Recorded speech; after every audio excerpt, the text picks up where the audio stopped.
Awurade fie na fa hodie wɔ. Yɛnkɔ Awurade n'ase. Awurade n'ase.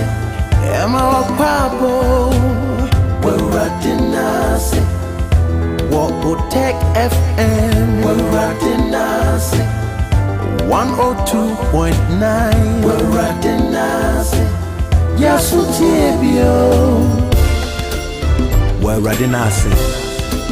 Akoma nyinaa mrase. Na obeye obuzentrani. Awurade n'ase. Order for Christ asundwe encounter Awurade n'ase ena meni watene. Me the Reverend Father Joseph Mary James Opokuwari. Edidie mu na mechia Mesofo Paul Penny Most Reverend Gabriel Justice Yaw Asante Kumase Catholic Asoreso na machia na bedi achiri Monsignor Louis Tufo mechia wonyame ba me no edi ahia on na yase o Tech 102.9 FM so on our usual life coaching program my friend no wo Awurade na yase ana at the feet of the Lord ene enkomo a meni wudi matudin transformation at the youthful stage. Transformation at the youthful stage. En sachraye bia ekoswo ewo ye mebun ye ebremu. Eni die mu ye bompa ye wagya no eni oba no eni onkronkron ne die mu enye o. Ye dia seda ema osoro Nyankopɔn tumfo a wote aseda o ena ahwɛ yenso boye ho ban ne yenko we bie da fofren ano amaye udi animu ani bedru hwe yenso se wajapade ne woniema ni atena wonase obama so yi homigu ya adwene mu ema yenye obremu madwen ma obremu nyansafo ni nam saa yesu ni nkunim hye wani munyam hwe ni efie ni adofo so hwe ensa no nwuma ni yetiri mu popa so eni ye mo anan wo ya na montuo mu ibisa Christ Jesus yeru adede mu ono ene one o ene on kronkron ti asedi hene emra eni awie enye ho agya no ene oba no ene on kronkron di mu enye ho transformation at the youthful stage awoba mai so be na kakreni eni edi nkomo efa sedi onipa esinam entitiye mu inya suban de bobra eno mu na meka programming ana socialization emu so be kai a meka bibi say ye wo akwada to kosisi we benya mfie nso a de odi na ni hwe de odi na so tie de ofa mu de oye e de kam ana se twamfo nini eto na dwene so e be ma ne nkwa na nyina mu eniyema etete saa ena obehye mu kena ewo na brabo mu inti sa wo kire akwada ne kwan a onfa so a onyini a wo mfiri ho na edu baabi a obehunu sɛ obana a wawo no ana akwada na wo hɛ no wahya ase e kire eniye bi ebi a ene de wo odi ama no entity ya odi ama no ebo ebra ebi o ho a obeye na ebra na nini ni hoso e kire sei eba ne sei e kire sei wahia enkrofo fufuro bi a wo mo ema ne entity bi a ene entity na odi ama no kane no ebo ebra na ama de edi ama no kane no eri de wahia no edi apere inti na agye ne ho prese nke betimi akowura adwene na de kura dan mu nanso enam se yatete no kwan bi so ama saa de edi ma no kane no aye kam da na adwene so na empe foforo bia wo ho ebio inti eni ni di apere eno ne be inti na be ma na yie pii ama wahunu no bisa ne se hey edi ade na wo ye no na ne machine ne nani aba ne ho so akwada na ni nye ho no obeka no kra kire wo de na ni je ho no obetwa ntro ene se ahyɛseɛ no ansa na obɛtwa ntorɔ no ɛkyerɛ sɛ ahyɛseɛ no adwene no wantumi anhyehyɛ no ama no kuredie enti nkontompo ɛwɔ adwene no de kuradan no mu no ɛne deɛ wakɔ akɔhunu no a ɛne ne bɔbea ne sɛnea yɛsi tetee no ne bɔ abura no ɛbɛto kɛsɛ ɛbɛnya ayɔnkoyɛ bi nti ɛbɛboa no sɛ ɛtwe no awura mu aba adwene no mu abɛka deɛ wɔ hɔ dada na yɛde ama no ɛyɛ no ho nti bo nso ɔhyɛ aseɛ sɛ ɔkata nneɛma so nanso sɛ woyɛ baatan anaa ɔhwɛfo a w'ani da fam a afei wobɛhyɛ aseɛ sɛ ɔmmaake no ɛne ne nneyɛɛ bi wobɛhu sɛ ɔbɛsan ayɛ bio ɔbɛsan akye no enti sɛ kɔba ne sɛ wohu no ɛtoa so mprenu mprɛnsa ebi wɔ hɔ a na wabie mu akyerɛ wo mama sei ne sei ne sei o obi wɔ hɔ nso a ɔmmie so nkyerɛ wo ɔbɛkɔ so akata so enti sɛ onyini anaasɛ ɔɔpɛgya no na sɛ afei deɛ ɔɔyɛ no ɛne ne nteteyɛ no ɛbɔ abura na ntɔkwa no ɛɛkɔ soɔ na ɛɛhyɛ ne soɔ no na ne home ɛɛteɛ no ansa ne bi a waka no kora kyerɛ wo ɔdɔfoɔ yɛ nteteyɛ mu nkɔmmɔ na mene wɔdie sɛ anyɛ saa na wanka a onyini na ɔne ɔbra de kɔbɔ ani a ɛnyɛ sɛ ɔyɛ nipa bɔne o na mmom ɛyɛ nkekaawa bi ɛna aba n'abrabɔ mu na ɛberɛ a obɛtumi asɔ saa nneɛma n'ano no ɛyɛ ne mmɛbun yɛ berɛ mu ɛnyɛ nsɛmu saa ɛfiri sɛ from age 0 to age 7 a wafa suban a yɛde maa no nteteyɛ a wanya firi fie no ɛfiri age 8 ɛɛkɔ no ɔne nkurɔfoɔ bɛhyɛ aseɛ de ahyia ɛhɔ na saa nneɛma wei bɛkɔ so enti mpire pii sɛ wɔtumi nya mfie 19 ɛɛkɔ na sɛ nneɛma bi hyɛ aseɛ sɛ ɛne ne pere so sɛdeɛ mɛkeka a wɔwura ne mmɛbun yɛ berɛ mu ano no so ɔkɔhyia nipa pa a ɔkɔhyia fakuo pa a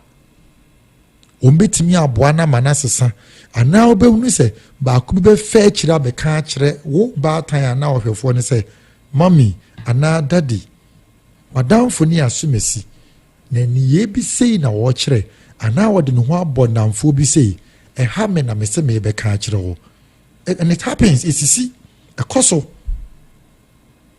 enti sɛ niyɛ bi ɛkɔ so ɛwɔ wo mmɛbun berɛ mu na sɛ wohwɛ na sɛ ɛnkɔ yi a saa mmerɛ no a na ɛsiesie anyɛ saa na sɛ wodi wura wo mpɛ ne mfie so a ɛbɛyɛ den ɛfiri sɛ ɔbra ne bɛyɛ ɔkyerɛ me yɔnko na menkyerɛ wo suban enti wɔn a sɛbio ɛnka obɛyi w'atɛn ɛwɔ nneɛma bi a ɛnyɛ ho no wɔn te sɛ waa wɔn na ade wo ho abɔ wɔn ɛna ne wo fa adwene enti deɛ wɔn yɛ naa biara na ɔbɛyɛ at the youthful stage is very critical in human formation na saa berɛ na ɛna yɛ na onipa ɛnya nteaseɛ wɔ nneɛma mu.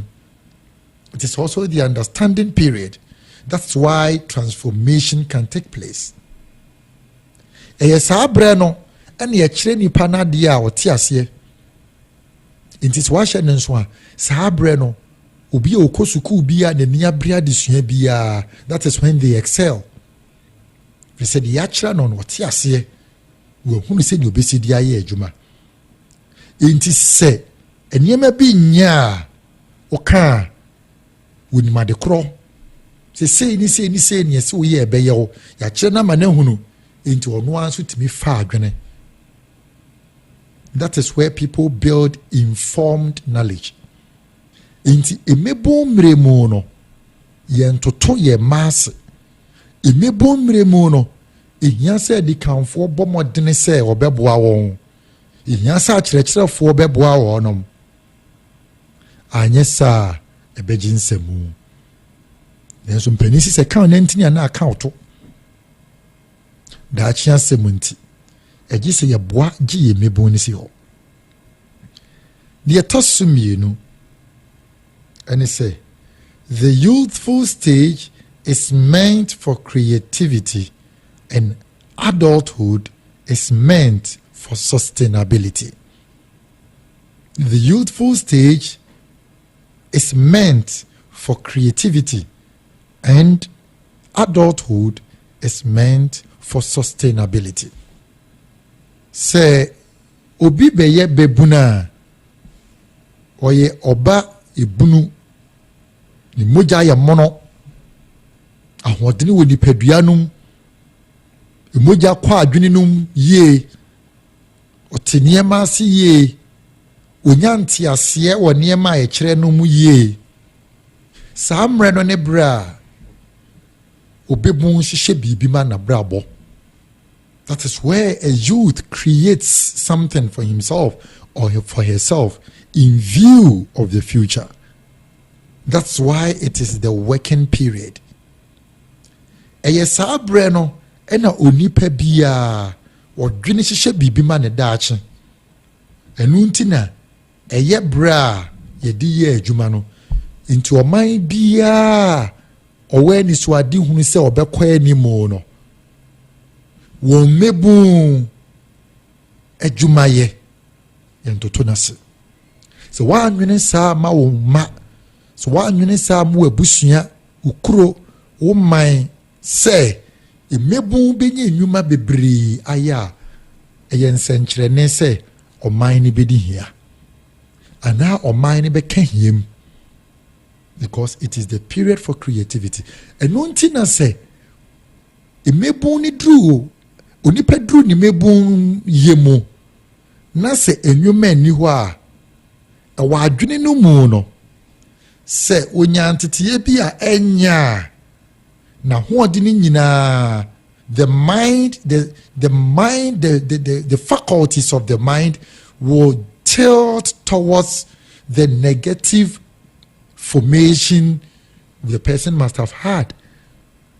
Intina be hu se ubehia be bombi oni hweye na watia to afekubom inti uja na osiesie ne ho ano ne namfo untimi ntina ne to so okonamfo no mu a de omo ye no obeye bi ne nam se bia maami ana papa enyamre antete no nti antene no nti enyi na tan wo niema bi ho nti emie na dwene mu wo niema bi ho nti bone epre nyakwan kese esen se de papa pre nyakwan ti won se nipa no ne niema wo ye nyina ne aye basa afi obefri abonten bebe bi ne na ni so hetu asumesi die na wo kire waye kra eduboni bia kana no ono eduboni wo hwe ne to aso be na enu nansa ekọ na awotwe wo se na sem nyina aye basa bi no ahase dwense asumesi ase wo ono eduboni obi nso ane de ye nsa bonso obeba na niso aye ne tan ne nsam sisi su bi asumesi wa no monsa obesa atwa ntro se wo no monsa. If he says sabre the person must have been debarred.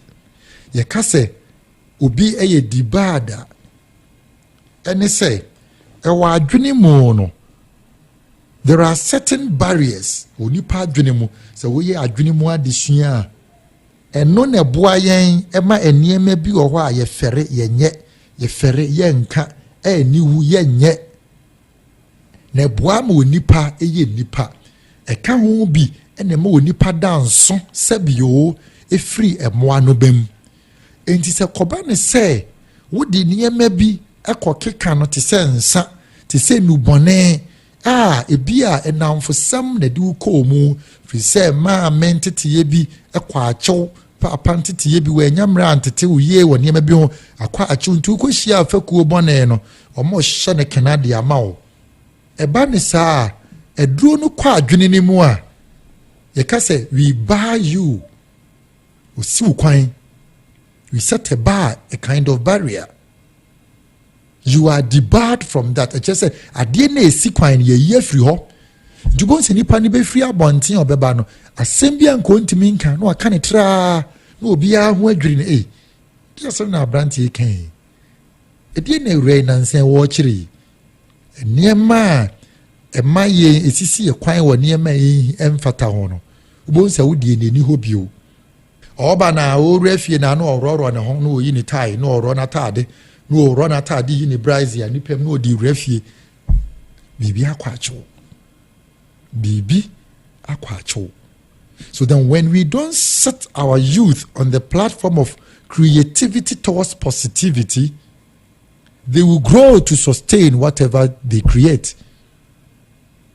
Into ye mebu no no say amwa manfa dwene anhyehyɛ ne ma pa ɛyɛ de ya odu ne mpani mfie so a de wa hyehyɛ no ɛno a na ɔbɛhwɛ sɛ ɛbɛwɔ hɔ. They will have nothing to sustain apart from what they have created.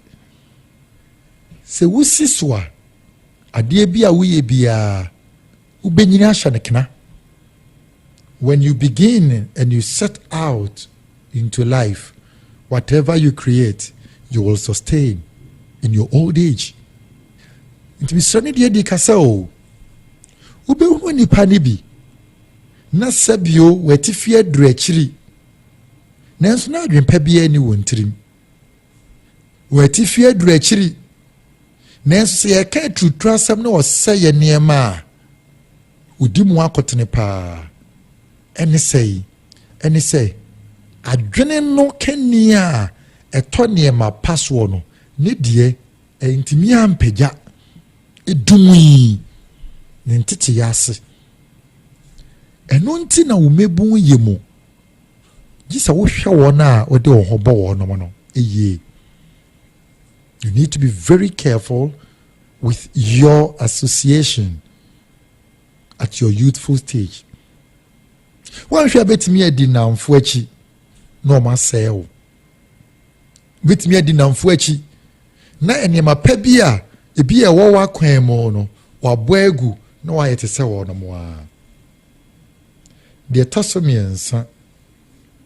The youthful stage is a period for building resilience in life.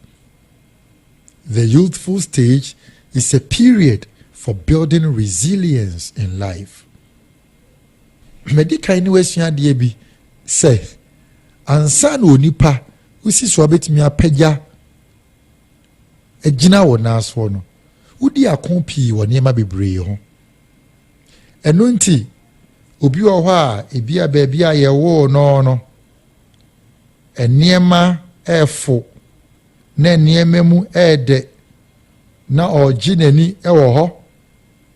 Nti onyini yɛ asa niema ni ni hɔ no asɛ ne home ɛte asɛ eniema ɛne ne di apere asɛ deɛ ohuna mani bi no ɔdɔfo enkechi.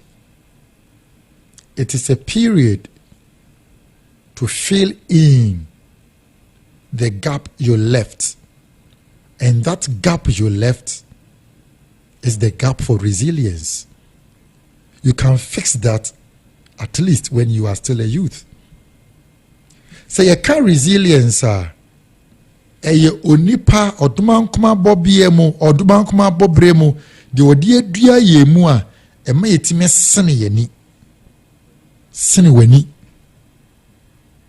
eduru baabi a wonse kom sene wani eduru baabi a utimi hunu se ohia pa sene wani anya sa emfnama ebo wo bremu no ebetimi abɔ wako na de ya na ya homete na ya asefem kakra ne se ebra wo hia moa no obi e moa wo se ahometie num na se okɔtɔ amena mu a okɔtɔ asemu a ɛhɔ ene nkrofo firi nkyɛn ebe kyerɛ se wo munim sɛm ka wonima ahometie mu na nkrofo hwɛ wo no obi a anwene so ɔbɛboa wo ebra obɛkɔ ahohia mu no ɛhɔ ne nkrofo bɛkyerɛ wase meni wadi nkɔmɔ pɛn Say, ye more brown so ni penny. Na sebio Asante didia on kai. Odaseni edanenumu ano kai. Se we are sister usuni mfaso ma obi a obi amfa onye hwe Intina me se ye mobra enso ni peni. Eye nipa kakra bi no obram. Enemre ye yewremu yi. Odwene nipa ho kase. Oh, enipa smesi osi ye beboa. Edru ba bi kura hwe. Senya wisi fechirika boss wo no. Obi akotena ba bi na also pa okire obi a onya wo ho adwempa bi a obefa. Entina me ka kire wo na me di hye wo nkran se be resilient. Be resilient. Senewani kansisi so.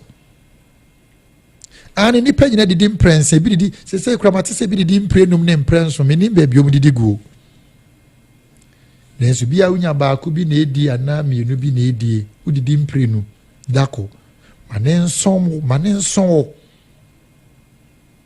na sene wani ne hunu de ode wabra abobeye eduru ba bi na ye kasa wo be sene wani a ya na adwumaden ka ho se wo ye bebu na meni mebu an ye adwuma especially in the construction sector. Who said dodo na intermediate hye de me hunu no. A number of the youth cannot handle tough times.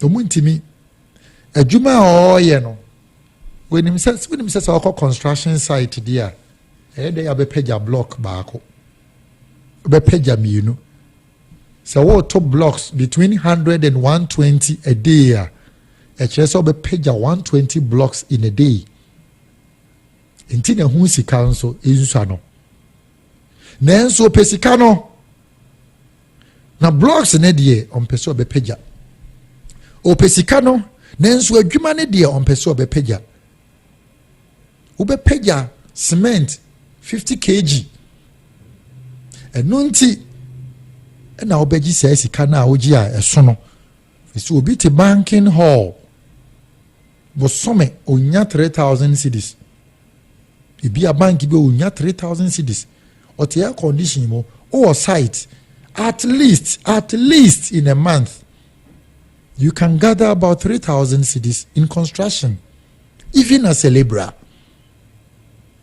Nenso pesika no ompese obeye adwuma o pesika no nenso ompese obeye adwuma tubonso ba be somu kakra no ye kakra or the excuses okwa o mebio ubeshia no bio nansa abrabo no wate afaso gare hey boss we dey kakra bi it happens to many engineers emrante ntimi no omunya adwuma if we say when sianse ni osi bowo ho so ye adwuma media ni die na esre sabio pete mu asase na hokwa eyobi dia obremu ya nkoto a menua bebon ye na o se me kai adwuma pa me ma me ne papa de me fa mu pa na me dwen se omo ye me bone na manyini ama mania be so fi se nye mani si ye adwuma ho no o ne me nam na ye kwadwofo akoma bete. You might think I'm old manyini. My age does not affect what I do. Manyini ibi asa nenso adwuma ibi a meye no ibi a wa brant ye wonye minima brenso na mi hunu so se emma obremu abotoye mo ekame. I find fulfillment in whatever I do, in my vocation as a priest and in my profession as an engineer. Na die nigie ebreme inti se wen suasia bisi asene wani afantete bi mu wasene wani aye niema bi a menua brantie menua babawa wan ton ho a gise okokro no bo wan kokro no ba e gise wo ya ade bi a wan hwe yi a ebetimi atwa wo nkwa so mesrao ebra wo ye bebunu ebetimi asesa niema tisesa no di twato emrenti na me di si ha esore so and he say, the youthful stage is meant for character building. The youthful stage is meant for character building. Obebuna wesiso abranti a wesiso. De yedema wo nkwada abremu no, eye wo mebomremu o. Na wo ye ne practicals. Na wo mpani mfie so. O practicals na wo ye suban mu practicals na wo ye no. Wo mpani mfie so wabɔ ho ban.